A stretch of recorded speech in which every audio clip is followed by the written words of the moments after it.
चलिए देखते हैं क्वेश्चन नंबर 4 आपकी बुक का। क्वेश्चन आपके सामने है। क्या लिखा हुआ है बेटा? Construct a matrix of order, construct a matrix of order 2:2, यानी आपको एक 2:2 ऑर्डर की मैट्रिक्स बनानी है। उस मैट्रिक्स में जो मैट्रिक्स है वो डिफाइंड कैसे है, उसके एलिमेंट्स कैसे गिवन है, लाइक दिस वन लिखा है Aij is equal to I plus जे का होल स्क्वायर बाय 2। अब इसको करते कैसे, थोड़ा समझने की कोशिश करते हैं।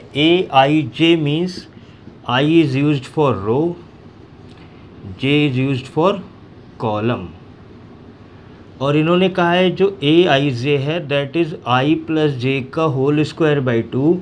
इट मीन्स अगर हमें A11 निकालना हो या हमें A12 निकालना हो तो A12 is equal to I plus J, मतलब 1 plus 2 whole square by 2 becomes 9/2। Similarly अगर हमें A11 निकालना हो तो यहाँ रखते हैं 1 प्लस 1 होल स्क्वायर बाई 2, मतलब 4/2 becomes 2। A21 2 plus 1 square by 2 means 9/, इस तरह से। ऐसे यहाँ पे लिखा है Aij is equal to I by J, तो A11 विल बी 1/1। यहाँ पे अगर हम रखें A11 इज 1 प्लस 2 इंटू 1/2 का स्क्वायर, ऐसा कुछ लिखा हुआ है, तो ये भी हो जाएगा 1 प्लस 2 3, 3 का स्क्वायर 9/2। Is it clear? तो इस तरह से कुछ करना है हमें क्वेश्चंस को। थोड़ा स्टेप्स में शुरू करते हैं, अभी तो सिर्फ आपको समझाने के लिए। तो यहाँ अब आते हैं सोल्यूशन की बात करते हैं। इस क्वेश्चन को सॉल्व कैसे किया जाएगा, तो सबसे पहले आप क्या करेंगे, हमारा ऑर्डर जो है वो क्या गिवन है 2:2। ऑर्डर कहा गया है हमें construct a matrix of order 2:2, तो हम 2:2 ऑर्डर के एक मैट्रिक्स को पहले लेट कर लेंगे। Let the matrix A is equal to, अब इसमें 2:2 ऑर्डर होना चाहिए, मतलब 2 रो 2 कॉलम, तो हर रो में 2 एलिमेंट हुए, क्या 2 रो 2 कॉलम, मतलब हर एलिमेंट में 2 एलिमेंट हुए हर रो में। तो उस हिसाब से A11 A12 A21 A22 ये हमने मैट्रिक्स सबसे पहले लेट कर ली। स्टेप नंबर 3 में हमें इनकी वैल्यूज़ निकालनी है। आप यहाँ वैल्यूज़ दिखा भी सकते हैं और आप चाहें तो रफ वर्क में इसको सॉल्व भी कर लें। तो हम सारी वैल्यूज़ निकालते हैं। सबसे पहले A11 निकालते हैं। Condition is given to you I plus जे का होल स्क्वायर बाई 2, मतलब 1 प्लस 1 का होल स्क्वायर बाई 2 बिकम्स 2। ऐसे ही आप A12 निकालेंगे, बिकम्स 9/2। A13 निकालेंगे, 13 नहीं है, 21 भी शायद यही आएगा, 2 प्लस 1 का स्क्वायर बाई 2 मतलब 9/2। एंड 2 निकालेंगे तो 2 प्लस 2 का होल स्क्वायर बाई 2 मतलब 16/2 बिकम्स 8। तो हमने सारे एलिमेंट्स निकाल दिए। सो रिक्वायर्ड मैट्रिक्स मतलब जो हम निकाल रहे थे, required matrix A should be equal to, क्या बन गई matrix, our matrix is A11 जिसकी वैल्यू आई है 2, A12 value is 9/2, A21 the value is 9/2 and A22 the value is 8। This is your answer. Clear है? अब ऐसे ही अगर ये वाला पार्ट करना हो तो भी कर पाएंगे। Ij11 निकालेंगे, तो ये आप अपने आप ट्राई करेंगे, ठीक है, आप ट्राई करेंगे, आपको नहीं आएगा तो आप पूछेंगे। इसी तरह क्वेश्चन नंबर 5 की बात करें, ये क्वेश्चन नंबर 4 था आपका NCERT का। तो क्वेश्चन नंबर 5 में क्या कहा गया है जरूर उसकी बात कर लेते हैं। बुक आप लोग अपने सामने रखा करें, जब भी क्वेश्चन देखें, वीडियोस देखें। क्वेश्चन नंबर 5 में हमें कहा गया है find a matrix of order 3:4। You have to construct a matrix of order 3:4। मतलब उसमें 3 रोज एंड 4 कॉलम्स होने चाहिए। Construct a matrix of order 3:4।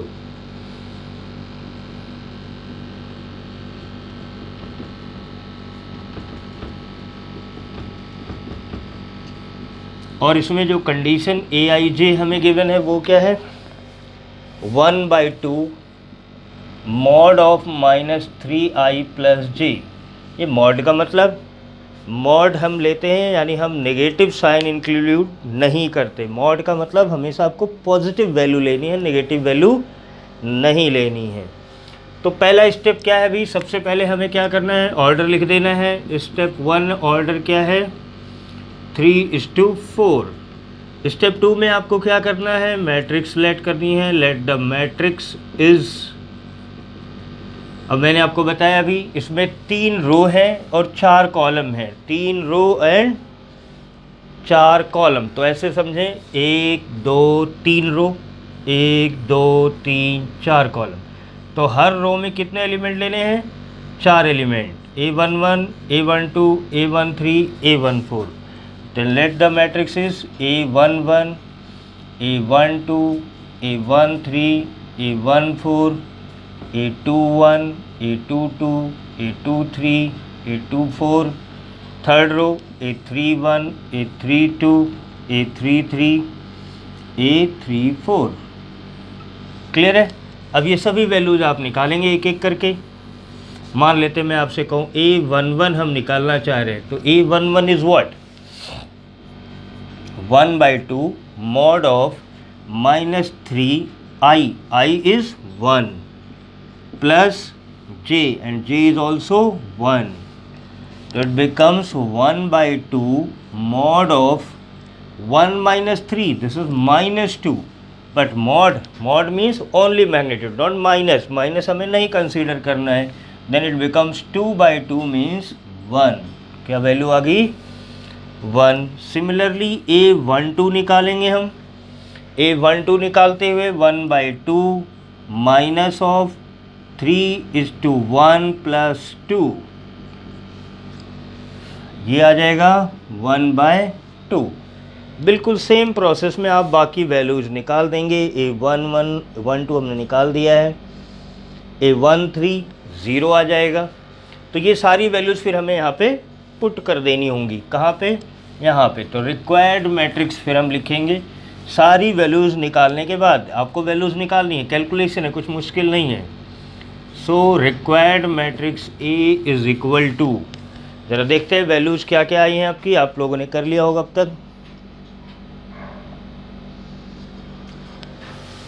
पहली वैल्यू क्या आई थी, 1, दूसरी 1/2, तीसरी वैल्यू आएगी 0, फोर्थ वैल्यू इज़ अगेन 1/2।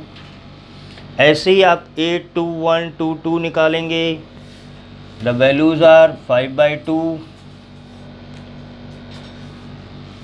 2, 3/2, 1, 4, 7/2, 3, 5/2। ये वैल्यूज आई हैं सारी वैल्यूज कैलकुलेट करने के बाद। तो मैं उम्मीद करता हूँ कि ये क्वेश्चन आप लोग कर लेंगे।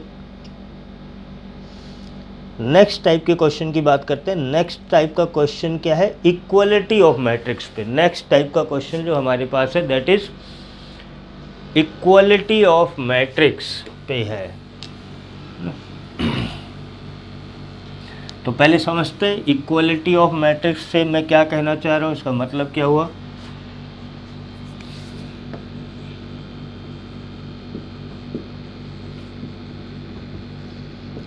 दो मैट्रिक्स आपस में इक्वल हैं, इसका मतलब ये हुआ कि उनके करस्पॉन्डिंग एलिमेंट्स भी इक्वल हैं।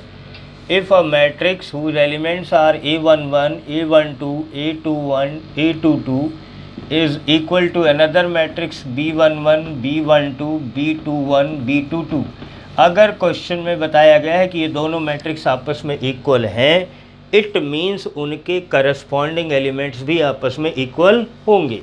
करस्पॉन्डिंग एलिमेंट्स मतलब first row first column element यहाँ, first row first column element यहाँ।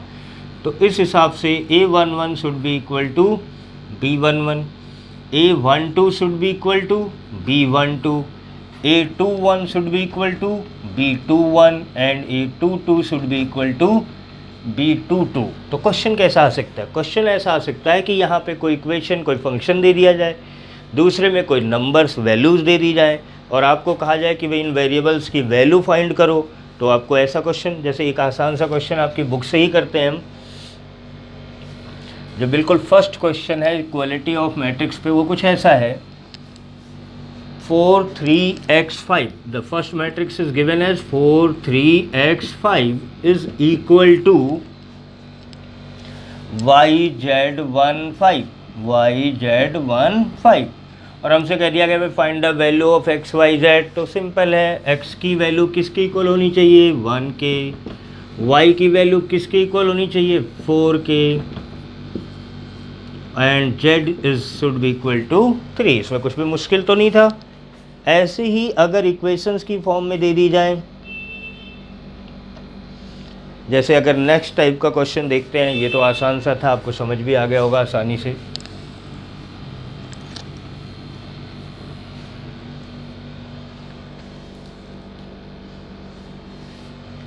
एक मैट्रिक्स गिवन है आपको ऐसा x plus y 2 5 plus z x y and this is equal to, ये आपकी बुक के ही क्वेश्चन है सारे, आप बुक में देखेंगे आपको मिल जाएंगे। 6 2 5 8। अब इन दोनों को कंपेयर करते हैं। जब इक्वल में दिए हुए हैं, दोनों मैट्रिक्स आपस में इक्वल हैं, इसका मतलब करस्पॉन्डिंग एलिमेंट्स इक्वल होना चाहिए। Means x plus y should be equal to 6, x y should be equal to 8, x y should be equal to 8 and 5 plus z should be equal to 5। तो यहाँ से z की value तो आ गई 0।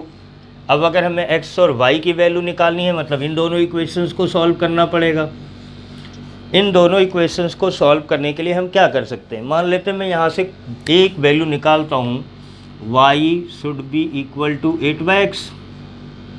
ये value यहाँ पुट कर देते हैं, सब्स्टिट्यूशन मेथड, तो एक क्वाड्रेटिक इक्वेशन बन जाएगी। x प्लस वाई की वैल्यू क्या आई? 8/x and this should be equal to 6। LCM लेते हैं बेटा, x² plus 8 is equal to 6x।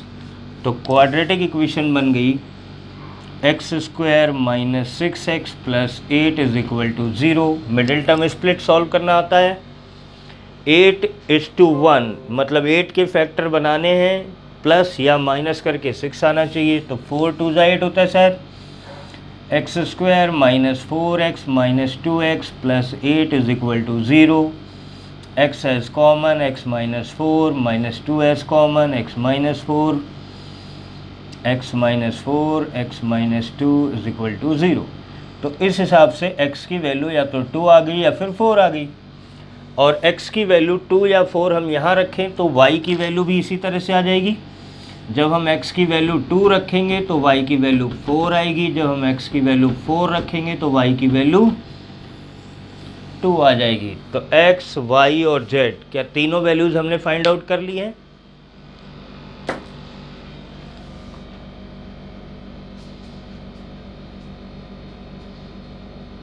बिल्कुल इसी तरह क्वेश्चन नंबर 7 है, जिसमें आप ABCD की वैल्यूज़ निकालेंगे।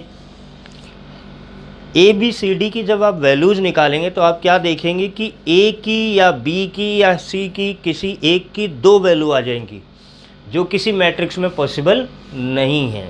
मतलब एक ही तरह से 2 डिफरेंट वैल्यूज़ नहीं रखी जा सकती। जैसे मैंने एक इक्वेशन सॉल्व की, अगर A की वैल्यू एक बार 3 आ रही है और एक बार 5 आ जाए, मतलब एक इक्वेशन से 3 आ जाए, एक इक्वेशन से 5 आ जाए, तो ये तो पॉसिबल नहीं है। तो जब आप 7th क्वेश्चन कर रहे होंगे तो आप देखेंगे कि जो वैल्यूज़ हैं वो एक ही वेरिएबल की वैल्यू 2 अलग अलग आ रही, 2 डिफरेंट वैल्यूज़ आ रही हैं 2 इक्वेशंस में, जो कि पॉसिबल नहीं है। तो आंसर में आप लिखेंगे it is not possible to solve, it is not